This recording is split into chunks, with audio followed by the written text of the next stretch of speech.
Tonight, a massive national walkout with tens of thousands of federal workers off the job. Workers united will never be defeated. Day one of this strike, and Canadians are already feeling the impact. It's just upsetting, you know what I mean? Like, we need to get this done. That enormous U.S. intelligence leak spills over the border. Why Canada's allies are reportedly slamming Canada's military readiness. Are we pulling our weight? Are we stepping up to the plate? No, we're not. And cell phone price hikes strike again. That doesn't seem to be rational. It just seems to be out of control. This is The National with David Common. Thanks for joining us. Adrian is away. Tens of thousands of federal public servants are on strike, one of the largest labor disputes in decades. And already tonight, Canadians are finding themselves caught in the middle. The striking workers are from many different government departments, meaning the impacts are widespread. Passports, borders, taxes, all affected. Negotiations are still happening, and as Kate McKenna shows us, the pressure is on to find a solution fast. Workers united will never be defeated. United and defiant, throngs of workers hit the picket lines. My friends, when we work together in solidarity, we will win, and we will win this fight. That's right. Scenes like this stretch right across the country, from St. John's to Winnipeg to Vancouver. More than 155,000 Public Service Alliance of Canada workers say they need a better deal from the government. I think that we're showing them that we're here and they need to listen to what we want. Ultimately, I'm just trying to get ahead in life, have an independent life, get out of the parents' basement. Every time you go to the store, the prices are unbelievable. The gas keeps going up. Canadians are already feeling this strike. Some services like pension and employment insurance payments will continue, but new passports will only be issued in exceptional cases. I had no idea that there was going to be some type of issue today. This man was hoping to get a passport for his son, who is in Thailand.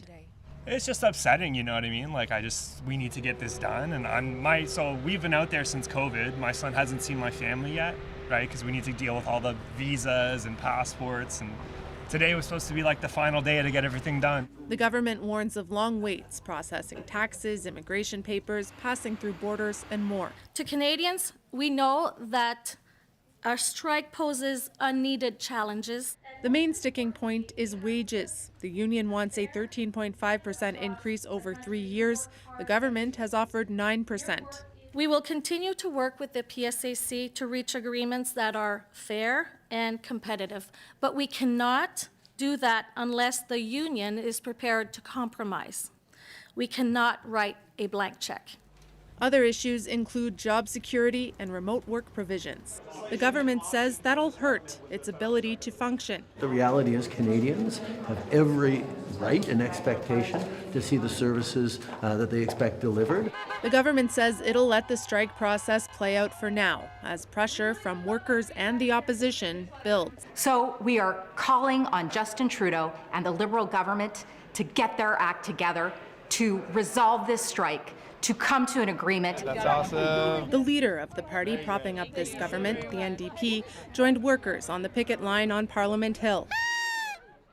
Kate, any sense of whether the government might force an end to this strike? The government was asked again today about the possibility of back-to-work legislation, and for now it sounds like that's not in the cards. The Prime Minister says both sides are still negotiating. Both sides say that they're open to compromise, and the union says there has been some movement at the bargaining table, particularly on the issue of wages. Now, the Prime Minister did mention that Canadians do not have unlimited patience, so we'll see whether or not their position changes as this thing drags on. All right, Kate McKenna in Ottawa, thank you. Chris Aylward is the national president of PSAC. Chris, you're asking for 13.5% raise over 3 years. The government's raised their offer to 9%. Why is that not enough? Because we've said, David, all along that we want to make sure that workers in this country are at least being kept in line with the rate of inflation. So you're absolutely right. We're asking for 13.5% over 3 years. For that same period, inflation is at 13.8%. Workers cannot keep falling further and further behind in the current economic context. Okay, this is not an ordinary employer. The government could force you back to work through legislation. Are you expecting that? No, I mean, this government has committed to introducing and tabling anti-scab legislation this year. So for a government that's, prepared to table anti-scab legislation, which we welcome for sure, I sure hope they're not real trigger happy on back-to-work legislation. Even though you're on strike, the talks do continue. Are you seeing promising signs in those negotiations? Yes, David, we're still at the table, and both sides are, we're still making compromises and in hopes to get to a tentative agreement. All right, Chris, thank you. The Washington Post is reporting it has seen a leaked Pentagon document that details Canada's perceived military shortfalls. It claims the Prime Minister told NATO officials privately that Canada will never meet its spending targets. And that's not all that's in the report. Ashley Burke takes us through it. A united front at NATO's last family photo, but leaked documents reportedly suggest that in private it's not all smiles. The Washington Post quotes a classified Pentagon document that says widespread defense shortfalls hinder Canadian capabilities while straining partner relationships and alliance contributions. Are we pulling our weight? Are we stepping up to the plate? No, we're not. The document, which CBC News has not seen, reportedly says there's tension on several fronts. Germany's allegedly concerned Canada won't continue to aid Ukraine while living up to its promises to NATO. Other allies reportedly complained Canada hasn't been clear how it will increase its presence in Latvia. And Haiti frustrated Canada won't lead an international mission as gangs wreak havoc in that country. The document also reportedly says the Prime Minister privately told NATO officials Canada will never reach the alliance's military spending target of 2% of GDP.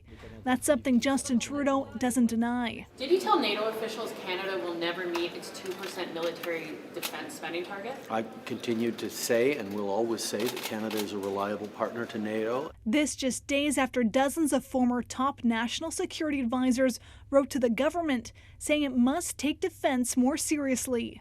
Governments are challenged with a whole bunch of different priorities that we have to invest in and get the balance right on. The Defense Minister's office says it's increased spending over 70% between 2017 to 2026. This government, to its credit, has put a lot of additional money into national defense in the Canadian military. I think the issue is that we are still, and have been for several governments now, making up for a couple of decades of chronic underfunding. Experts say defense spending is not a top priority for the Trudeau government, but say that's not unique. Under both Liberal and Conservative governments, Canada has not hit its NATO spending target. Ashley Burke, CBC News, Ottawa. The sister-in-law of a Liberal cabinet minister has stepped down as the interim ethics commissioner just weeks after she took the job. It comes just a day after a House of Commons committee agreed to investigate her appointment. Martine Richard is the sister-in-law of Intergovernmental Affairs Minister Dominique LeBlanc. The Prime Minister appointed her in March to serve as watchdog for 6 months. Conservatives pointed out some Liberals, including LeBlanc and the Prime Minister, have broken ethics rules in the past. Liberals defended Richard's appointment, saying she'd worked in the ethics office for years. Teaching about sexual orientation and gender identity is now essentially banned in Florida classrooms. It had already been blocked for children in kindergarten through to grade 3, but a vote today changed all that. Paul Hunter walks us through the decision. My name is Beck Shalizzi, and I'm a gay trans dad living in Tallahassee. They came in desperate protest, likely knowing they stood little chance of changing minds in a state that, as they see it, is itself changing before their eyes. This is the path that the Nazis took, and you are on that path. This rule is based in hate, it's homophobic, it is bigoted, and it's a disgrace. The rule set to be voted upon is aimed at Florida's classrooms. It would expand an existing and controversial Florida law that restricts lessons on sexual orientation and gender identity. The so-called Don't Say Gay law is already in place from kindergarten to grade 3. This would extend it through to grade 12, a move applauded by some. God bless you. But at this meeting, ripped into by most.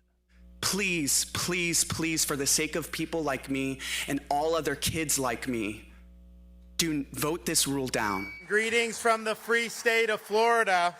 The driving force on all of it, Republican Governor Ron DeSantis, re-elected last year in a landslide, believed to be now weighing a run for the White House.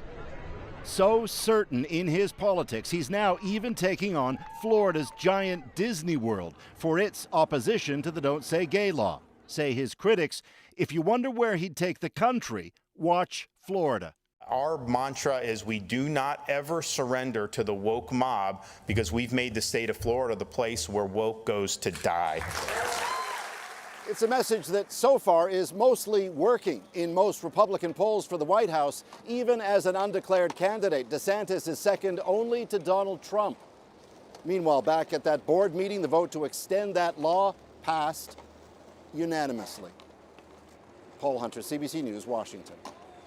Police in Alabama have charged 2 teenagers with murder after a mass shooting at a 16-year-old's birthday party over the weekend. I will tell you that even though these are 16 and 17-year-olds, we will be charging them as adults. 4 people were killed, 32 wounded in the shooting at a dance studio on Saturday. Police did not comment on any possible motive. And in Kansas City, an 84-year-old white man accused of shooting a black teenager after he mistakenly rang his doorbell pleaded not guilty at a court appearance today. He was released on bail. The 16-year-old, Ralph Yarl, survived and is now recovering at home. Here in this country, multiple Vancouver police officers are speaking publicly for the first time in more than 7 years about the death of Myles Gray. The 33-year-old died after an encounter with those same officers. Lindsay Duncombe takes us through what was revealed today at the coroner's inquest. Witnesses and police officers were scared of Myles Gray, according to evidence presented at the inquest into his death. Vancouver Police Emergency Line. Hi there. We have a problem here. There is a guy who bothered my neighbor. She was just washing the outside, and he took the water and spray on her, and he's just standing in front of the door and swearing. He's drunk and he just harassed my mom. He took the water hose and started spraying her for absolutely no reason. The inquest will try to determine how the situation went from those calls to a confrontation with as many as 9 officers that left the unarmed 33-year-old dead. Injuries so severe, pathologists couldn't identify exactly what killed him. Constable Corey Folkstad told the inquest it looked like Gray wanted to fight, saying he tensed his whole body and let out this huge primal roar. The constable said he and 2 colleagues were unable to get handcuffs on Gray, who was diagnosed with bipolar disorder. The officer said Gray threw him to the ground. He admitted to punching Gray repeatedly. It was a horrific situation, the officer testified. I was thinking maybe this is the call. This is the one where we're going to have to shoot someone. Another officer, Constable Eric Bursnack, said he held Gray down under this tree until additional officers arrived. He described Gray as having incredible bouts of strength. It would be nice to hear some remorse. It's all so hard for the family to hear.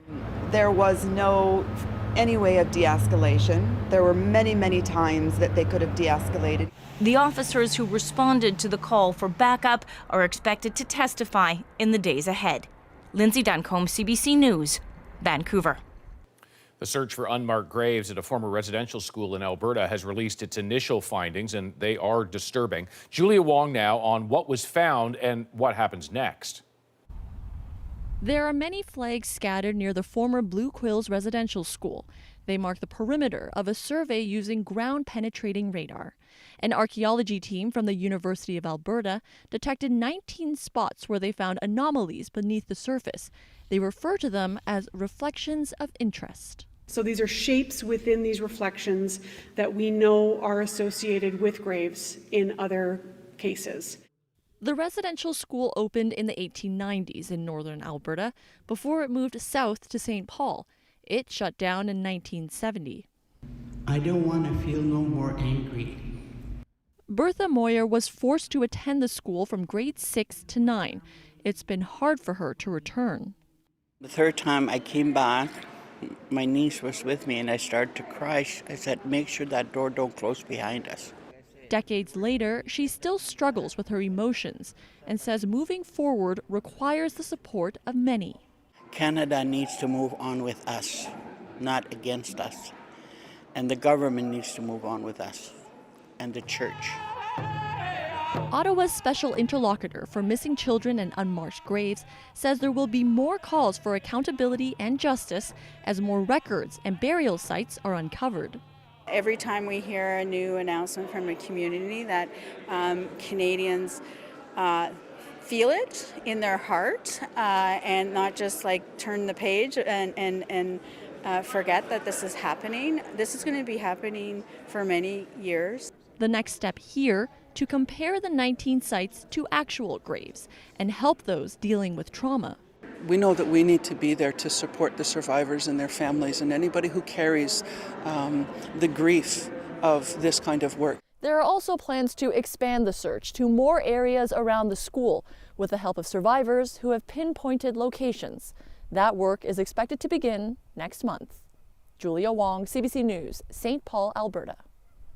Support is available for anyone affected by residential schools. You can access emotional and crisis referral services by calling the 24-hour National Crisis Line. That number is 1-866-925-4419. New legislation aimed at amplifying the voices of domestic abuse victims has now passed the Senate. It's called Kira's Law, after a 4-year-old who was found dead after an apparent murder-suicide by her father. As Marina von Stackelberg tells us, a crime Kira's mother says could have been prevented.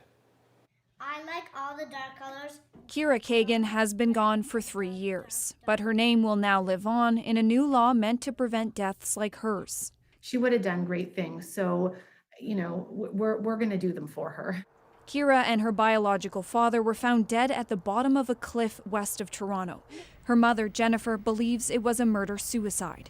She had been abused by her ex-husband and went to court dozens of times trying to prevent him from having unsupervised access to their daughter. I was before a judge with a background in labor and employment law, and he cut me off on the stand when I was talking about domestic violence and parenting and the effect on our daughter. And he said, domestic violence is not relevant to parenting. Pathological lying is not relevant to parenting, and I'm going to ignore it. Kira's law will require federal judges be educated on intimate partner and family violence, including coercive and controlling behaviors. Kira's stepdad, himself a family lawyer, says too often judges have not believed emotional and psychological abuse is a sign someone could be a bad parent. We're still using really outdated stereotypes on what domestic violence looks like in the current modern society. It's no longer bumps and bruises. Judges will now also have to consider making someone accused of abusing their partner wear an electronic monitoring device as a bail condition. When a woman or family member chooses to seek protection for themselves and their children is the most dangerous moment. And a judge's possible custody decision may make some victims scared to leave. This, in fact, is one reason why women often will stay with an abusive partner. They feel as though if they stay in the relationship, they can protect the children from being alone with the father. This law will only apply to federal judges, but the hope is it will spark similar changes in provinces and territories and throughout the entire child welfare system.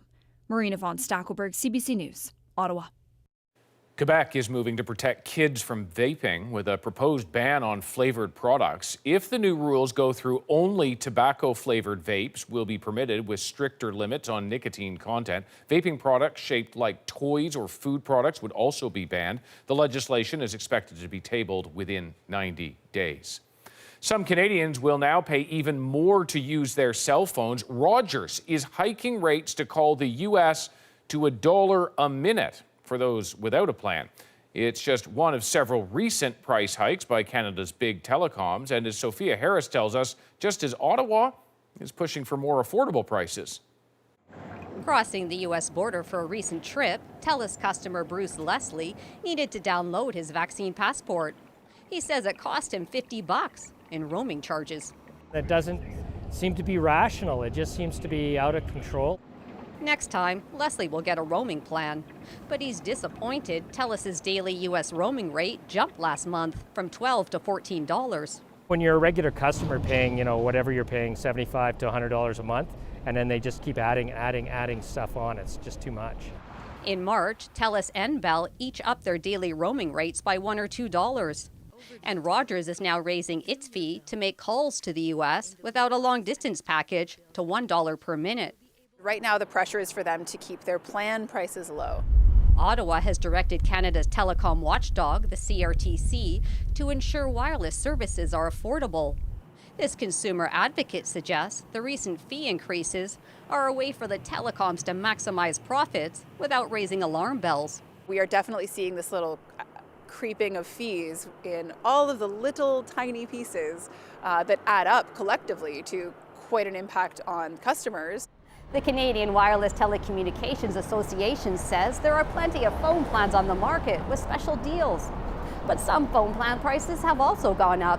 Bell, Rogers, and TELUS each recently hiked their basic talk and text deals by $2 or $3 a month for new customers. This anti-poverty advocate doesn't approve. These telecom companies, they need to stop being so greedy. I really can't understand why they need to do this.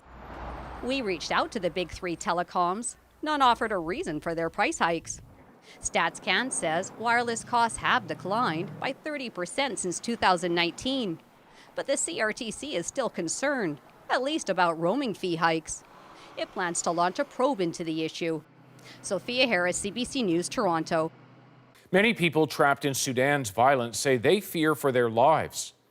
For the first time in my life, I made a farewell video to my son. The fading hope for an end to a bloody conflict. India is set to have the world's largest population, driven largely by one half of the country. The divide between the north and south will be much more than just numbers. And a glacial giant shows up off the shores of Newfoundland. It's my first time seeing like a one that big. We're back in 2.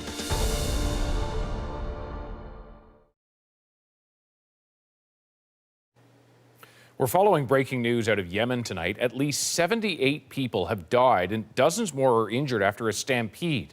The crush took place as hundreds were gathered at an event to distribute financial aid in the capital city. It's believed shots were fired into the air in an attempt to control the crowd, but an electrical wire was hit and exploded, causing a mass panic. The Interior Ministry blamed the incident on what it calls the random distribution of funds without proper coordination. 2 organizers have been detained and an investigation is underway. A new ceasefire in Sudan appears to be failing. Rival military groups agreed to pause fighting to allow civilians to escape or gather supplies, but so far that hasn't happened, and at least 270 people have been killed.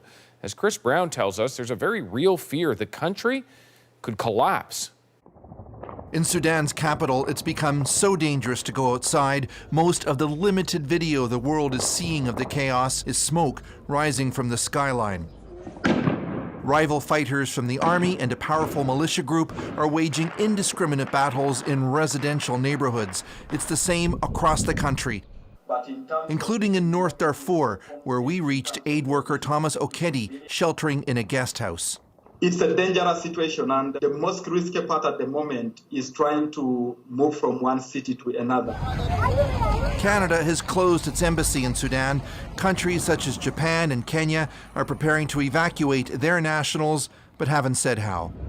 A succession of failed ceasefires has come and gone. For the first time in my life, I made a farewell video to my son. This Belgian deep-sea diver who was in Sudan on a work trip fears there is no way to escape. Even if you can make it through all these checkpoints and through bands of criminals or RSF or anyone that wants to appropriate what you have, if it's not your life as well, then the next case is, where do we go? All of this is because two former allies couldn't agree on which side should take the lead role in a new civilian administration. And now it feels as if the entire country is collapsing. The World Food Programme lost 3 of its staff on the first day of the conflict. Relief International lost 1 of its staff. Save the Children was looted overnight, about 2 nights ago. And so even as humanitarian organizations, we are living under constant fear. The warring sides were apparently close to a deal before it fell apart 5 days ago and the fighting started. The faint hope now is that it's not too late to salvage it. Chris Brown, CBC News, London. India is poised to become the world's most populous nation. By the middle of this year, it's expected to overtake China, which has held the top spot for more than 70 years. New data from the United Nations estimates India's population at just over 1.4 billion, and nearly 3 million more than China. As Salima Shivji explains, India's new status highlights divisions within the country. Rural Bihar in northern India, and this is the north. So many children crowding the small village in the district with the highest fertility rate in India. A community worker preaching family planning doesn't get far. It's a snapshot of one of India's least developed states, where the population is exploding, and many young mothers feel like Chandani Devi, societal pressure for a treasured boy. This is my 4th baby girl, she says, but I was hoping for a boy. The strain of a growing population in one of India's most populated states bleeds to the big cities. On the streets of Delhi, young people congregate, waiting and hoping for the possibility of earning a day's wages. Mohammed Asif Alam is a mason by trade from Bihar. There's no work back home, he says, so we come to Delhi. But here too, there are no guarantees. We struggle. I'm far from my family and alone, 20-year-old Abdesh Kashyap says. But what choice do I have? I need work to feed my children. India, now considered the most populous country in the world ahead of China, has hit a milestone that comes with a unique set of demographic challenges. The population data across the country shows wildly varying birth rates from state to state. Essentially, there are 2 Indias. The north with very high birth rates and so many young people, and the more developed south, where the population is aging. That sharpening divide is also cause for concern politically, says this expert. Since there are fewer number of people in the south, they're going to have fewer, smaller constituencies. The divide between the north and south will be much more than just numbers. And that will be a divide difficult to deal with politically. Even if India's fertility rate is dropping and the population slowly stabilizing, with more young Indian women yearning for a higher education and fewer children. Salima Shivji, CBC News, Mumbai. Fox News may have settled with Dominion voting systems, but its troubles aren't over. The fallout from a $750 million deal, but will it change what's said on air? They are trying to turn lemons into lemonade. And preparing for a summer wildfire season. The climate's been changing, so our fire seasons are getting hotter and drier and longer. How Alberta is fighting fires before they even begin. The National takes you deeper into the story shaping your world next.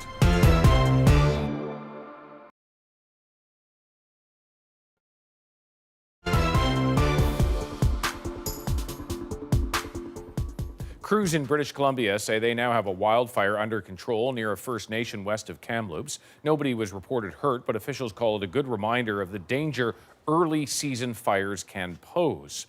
Next door in Alberta, crews are also gearing up for wildfire season. After seeing some of the most devastating fires in recent Canadian history, the province says it's determined to be ready.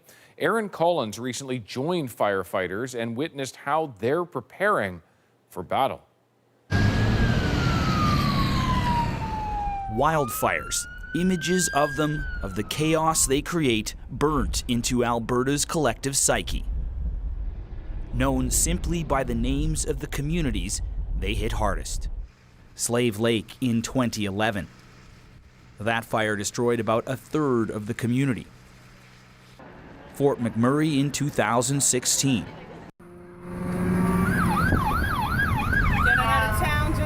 Getting the f*** out of Dodge, I can feel the heat here.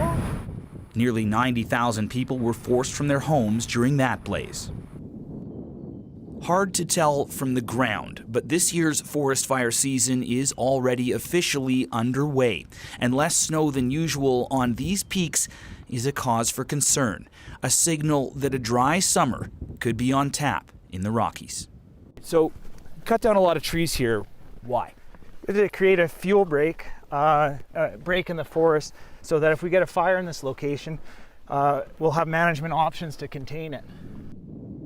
This spot just northwest of Banff, a last line of defense carved into the forest. Some trees in the area burned on purpose. All part of a plan to slow a fire's advance. The goal, protect the town down the road by managing the forest that surrounds it today. New tactics to address a shifting reality. The climate's been changing, so our fire seasons are getting hotter and drier and longer, and we're seeing larger, more vigorous wildfires. Now, this fire burning near Fort Chipewyan isn't real. Lots of fuel, lots of good bucket sources though. Yeah, not a whole lot for close pumpable water that I see yet. Part of a simulation being run at Alberta's Wildfire Training Centre, the only facility of its kind in Canada, training hundreds of firefighters and support staff every year. Edson Forestry, this is Alpha Victor X-Ray.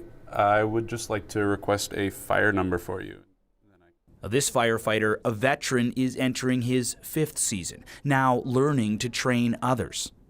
This is obviously a simulation, but what's it like to fight a fire? It's exciting. It's, you get there's a lot of calm before and after, and then a lot of adrenaline during, and you got to be able to switch it on, switch it off.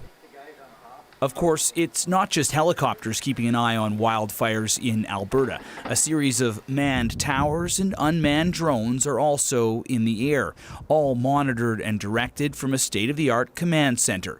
Alberta's strategy for fighting wildfires going high-tech, necessary to meet increasing risks even in an average wildfire season.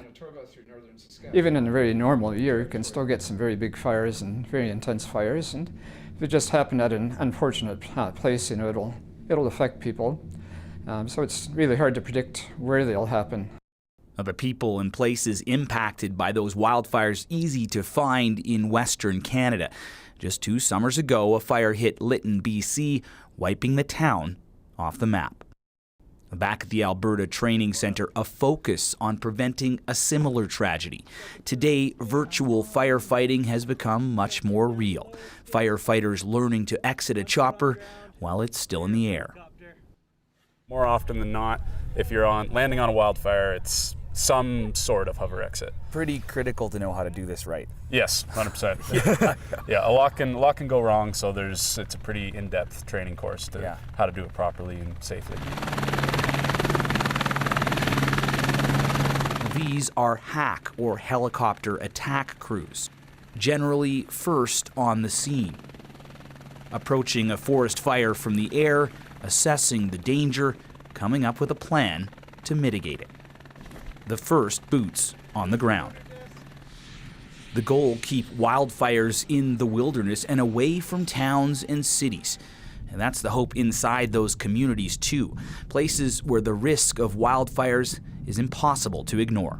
When we talk about forests and forest fires, they're right here. So it's pretty evident that it's a concern if this was to light on fire, right? Yes, exactly. So you can see that the houses are really pretty well touching the trees. So that's our wildland urban interface, what we're working on, making sure that those embers from the trees or that fire can reduce intensity before it touches the trees or touches the town site and the houses.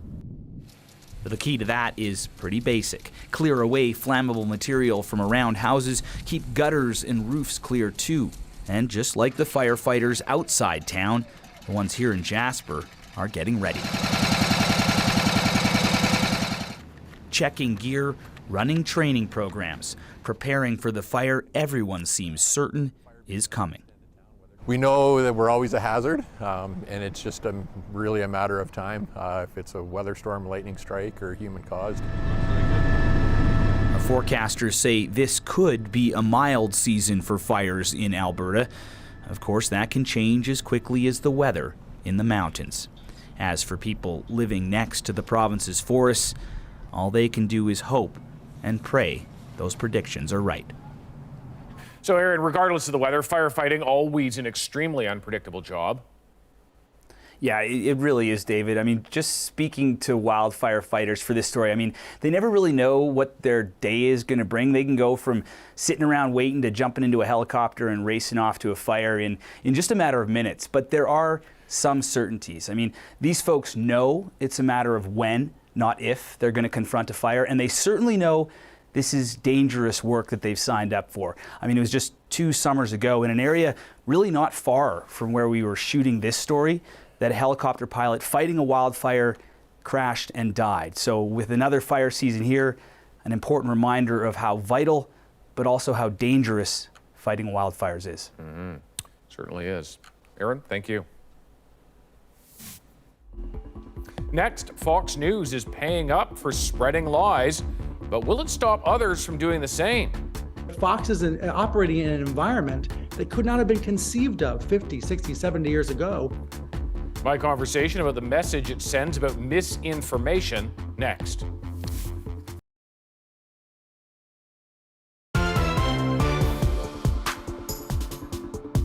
Lies have consequences. A victory speech outside a Delaware courthouse where what was poised to be a dramatic trial turned into a dramatic end. Good day for Dominion. Good day for democracy. Just as opening statements were set to begin, Fox News and Fox Corporation settled a lawsuit from Dominion Voting Systems, which said Fox spread vote-rigging lies about the 2020 U.S. election that hurt Dominion's business. The machine ran an algorithm that shaved votes from Trump. Fox has agreed to pay $787.5 million U.S. to end this legal battle, but there are more on the horizon. So let's break down what just happened. We've got media journalist Brian Stelter, who's written a book about Fox News and Donald Trump, and our own Washington correspondent, Katie Simpson. Brian, I'll start with you. These documents that were in this case show very clearly Fox's own hosts and executives knew they were peddling lies. Do you think this settlement changes anything about the likelihood of that happening again? I don't think it changes what happens on the air on Fox, but I think it dramatically changes what happens off the air in the outside world.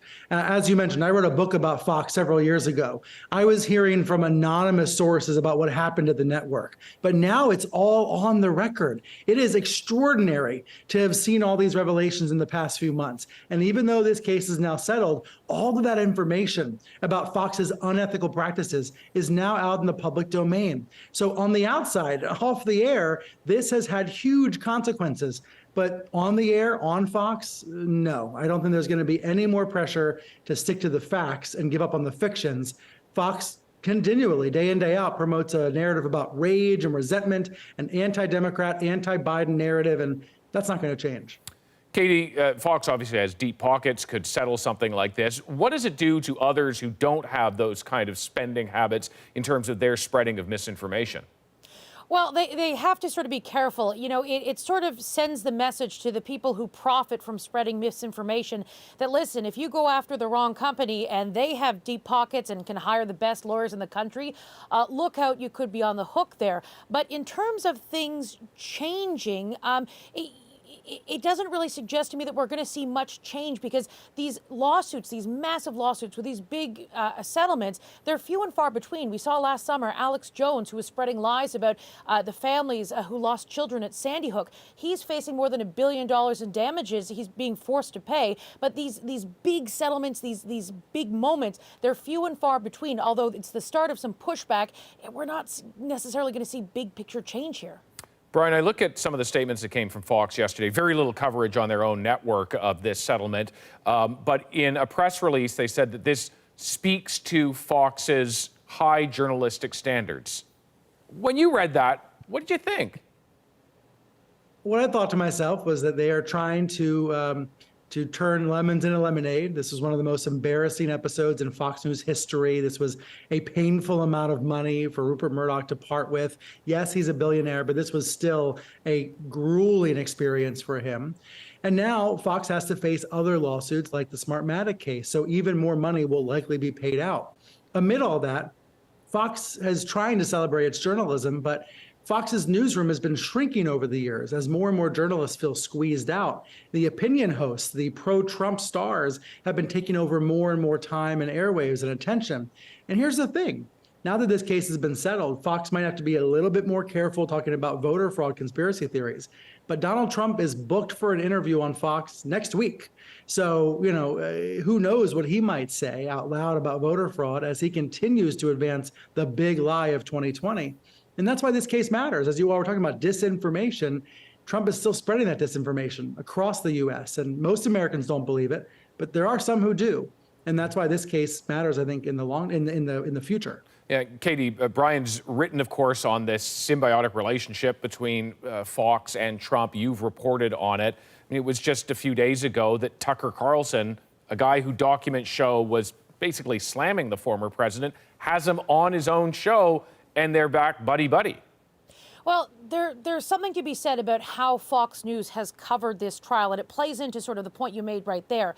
Fox, the network, has given very little coverage to the trial itself and the settlement, and very little coverage online. What we know about Fox viewers is that they're very, very loyal. It is the #1 cable news network in the United States. And perhaps these viewers, because they are so loyal to Fox and other right-wing news outlets, if they're not exposed to the truth here, how much do they know about this? Do they know what the stars of the show were saying about Donald Trump when they have him back on the programs? And that is a big question that comes out of this. Because the settlement did not require Fox to make any sort of on-air apology, a significant on-air apology, how do we know that the people that only get their news from these right-wing news sources really understand the reality of the situation? So, Brian, let me go back to something we heard from one of the lawyers for Dominion. This was a good day for democracy. Do you believe that? I do think it was a good day for democracy because the judge in this case confirmed that the lies about Dominion were lies. He criticized the Fox lawyers for some of the conduct of the network. There was a financial accounting, even though the money is only going to go to Dominion and not going to go to other places. So this was a moment to confirm what was true and what was not true about the 2020 election. And that may make some people think twice about lying in the future. But this broader problem about disinformation is something we all have to grapple with, no matter where we are. In the last 20 years, thanks to the computers and phones in our pockets, we're all able to be members of the media now. We're all able to contribute journalism, but we're also all able to lie at scale on Facebook and Twitter and everywhere else. And frankly, the laws in the United States have not caught up with that change in the media. So I'm not here to say what the law should be, whether the standard should be higher or lower, but Fox is operating in an environment that could not have been conceived of 50, 60, 70 years ago when these current rules and laws were adopted. And that's a really interesting challenge going forward as we see candidates like Donald Trump continue to take advantage of the media to spread misinformation. Katie, Brian, some good insights there. Thank you very much. Thanks. Thanks. Well, coming up, a mammoth iceberg off the coast of Newfoundland is impressing sightseers, young and old. They're like a big chunk of ice, and I like icebergs a lot because penguins like them too. So. Well, penguins, they're just the tip of the iceberg in our moment.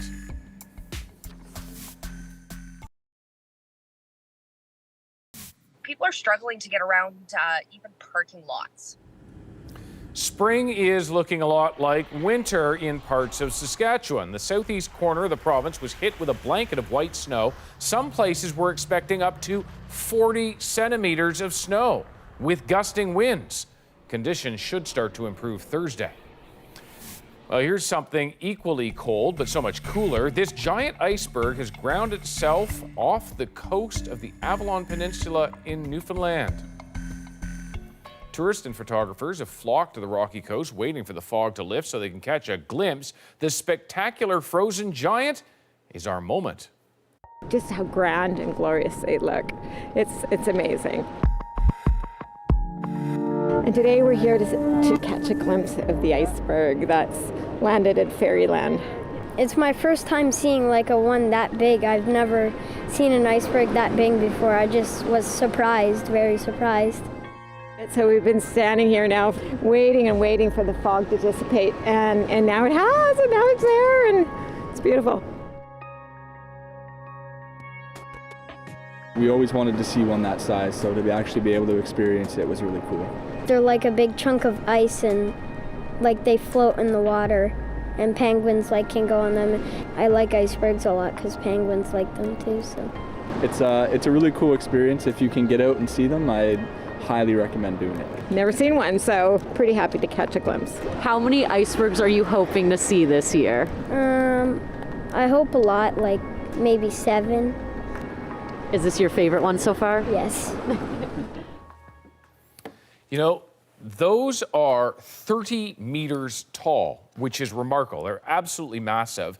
The smaller ones are called growlers, and I always think about Sean Majumder because years ago he took me and my young kids out just off his hometown, Burlington, Newfoundland, and we had a great time looking at one. That is the National for April 19th. He's a gem of a guy. Have a great night.